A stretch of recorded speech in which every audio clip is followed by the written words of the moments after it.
Hello friends, welcome back to my channel. CTET में CDP में अगर आपको अच्छा स्कोर करना है तो आपको पूरी सीडीपी के हर टॉपिक को नहीं पढ़ना है। उसके लिए कुछ लिमिटेड टॉपिक हैं जो सी-टेट बार बार रिपीट करता है। अगर आपने प्रीवियस ईयर क्वेश्चंस किए हैं तो आपने देखा होगा कि सी-टेट कुछ लिमिटेड टॉपिक के बाहर नहीं जाता, वो बार बार बस उन्हीं टॉपिक को रिपीट करता है। ठीक है, तो आज हम देखते हैं कि कौन कौन से वो टॉपिक हैं जिनसे रिलेटेड क्वेश्चंस पूछे जाते हैं और आगे भी पूछे जाते रहेंगे। ओके, तो आप उनके कॉन्सेप्ट क्लियर कर लीजिए एंड प्रीवियस ईयर क्वेश्चंस में जो उससे रिलेटेड क्वेश्चंस बने हैं उनकी खूब अच्छे से प्रैक्टिस कर लीजिए। तो नंबर 1 है आपका जीन पियाजे।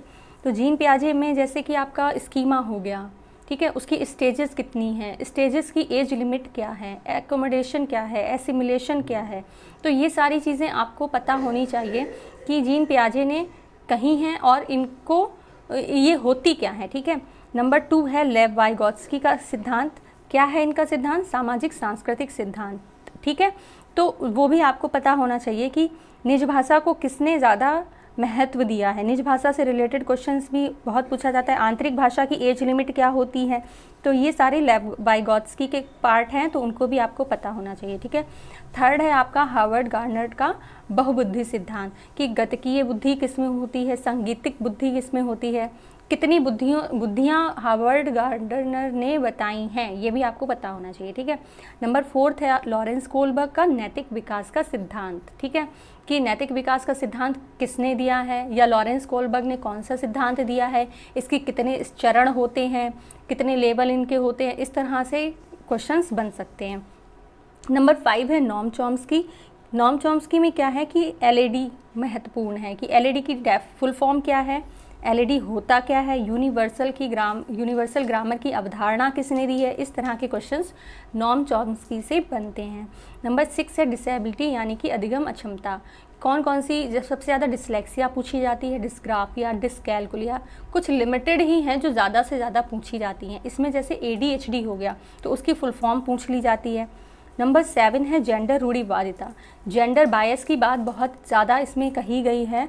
सी-टेट में आपके क्वेश्चंस रिपीटेडली इससे बन रहे हैं। ठीक है, क्योंकि आजकल टाइम भी वही जो हमारा जो प्रेजेंट टाइम चल रहा है, जेंडर से रिलेटेड कि कौन सा काम औरतों को करना चाहिए, कौन सा पुरुषों को करना चाहिए, तो ये वाला काम भी आपका बहुत ज़्यादा इसमें जेंडर रूढ़िवादिता के बारे में भी काफ़ी क्वेश्चंस आते हैं। अब हम आते हैं अपने नेक्स्ट पार्ट पर कि हेरिडिटी एंड एनवायरनमेंट। इससे रिलेटेड क्वेश्चंस भी पूछे जाते रहे हैं। ठीक है, कि हेरिडिटी क्या होती है, एनवायरनमेंट क्या होता है, इनका कोरिलेशन क्या होता है। अब बात करते हैं नंबर 9 और लास्ट बाल विकास सिद्धांत की। शैशवावस्था, प्रारंभिक बाल्यावस्था, किशोरावस्था, इनकी एज लिमिट क्या है, इसमें बच्चे किस किस तरह से बिहेवियर करते हैं। ठीक है, ग्रुप पेयरिंग जो होती है वो कौन सी अवस्था में होती है, किशोरावस्था की जो एक परिभाषा स्टैनली हॉल ने दी है। ठीक है, उससे रिलेटेड जो कुछ परिभाषाएं हैं उनको भी आप पढ़ लीजिएगा कि बाल्यावस्था में बच्चा किस एज लिमिट का होता है और क्या करता है। ठीक है, शैशवावस्था में बच्चा क्या क्या करता है, माँ को किस अवस्था में बच्चा पहचानता है, तो इस तरह से क्वेश्चंस भी बनते हैं।